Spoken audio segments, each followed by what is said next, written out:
Hello বন্ধুরা, নমস্কার। আজ লক্ষ্মীর কিচেনে বানাবো চানার ঘুগনি, আলু দিয়েই করব। তো তোমরা আমার পাশে থেকো বন্ধুরা, দেখতে থাকো। আমি আমার মতন করেই বানাচ্ছি। তো আগের দিনে আমি চানা ভিজিয়ে রেখে দিয়েছিলাম, তো ভিজে গেছে। তো আমি কুকারে দিয়ে দিচ্ছি, সবগুলিই দিয়ে দেবো। আলুও কেটে ধুয়ে পরিষ্কার করে নিয়েছি। তো চানা আলু একসাথে আমি বয়েল করে নেব, তার জন্য আলুও দিয়ে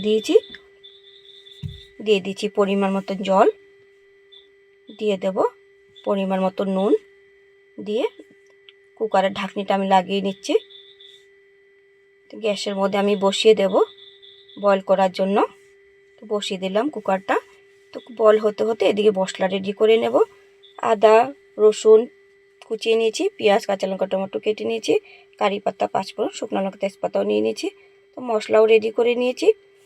চানা বয়েল হয়ে গেছে। তো কুকারের ঢাকনিটা আমি খুলে নিচ্ছি, জল ঝারিয়ে নেব। যে কালো কালো জলটা সেটা ফেলে দেব, সবজিতে দেব না, দিলে কিন্তু রঙটা ভালো হবে না। তো আলু চানা সুন্দর বয়েল হয়ে গেছে, দেখুন এইভাবে করে। যদি কড়াই গরম হয়ে গেছে, দিয়ে দেব সর্ষের তেল।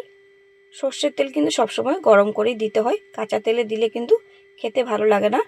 তো কিছু কিছু সবজিতে কাঁচা তেল দেওয়া যায়। তো কারি পাতা শুকনো লঙ্কা তেজপাতা পাঁচফোড়ন দিয়ে আমি ভেজে নিচ্ছি। কারি পাতা কিন্তু ছোলার মধ্যে দিলে ঘুগনির মধ্যে দিলে দারুণ লাগে খেতে। তো দিয়ে দিচ্ছি পেঁয়াজ কুচি। তোমরা কে কে চানার ঘুগনি খেতে ভালোবাসো বন্ধুরা, অবশ্য কমেন্টে জানিও।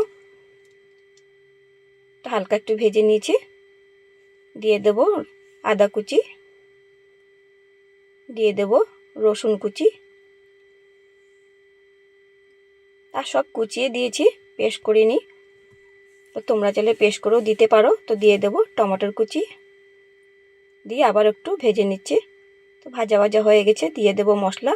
ধনিয়ার গুঁড়া দিয়ে দিয়েছি 1.5 চামচের মতন, দিয়ে দেব জিরার গুঁড়া প্রায় 1.5 চামচের মতন দিয়েছি, হলুদ গুঁড়া লঙ্কার গুঁড়া একসাথে আমি দিয়ে দেব। তো দিয়ে দিচ্ছি হলুদ লঙ্কার গুঁড়া, দিয়ে আবার ভালো করে ভেজে নিচ্ছি।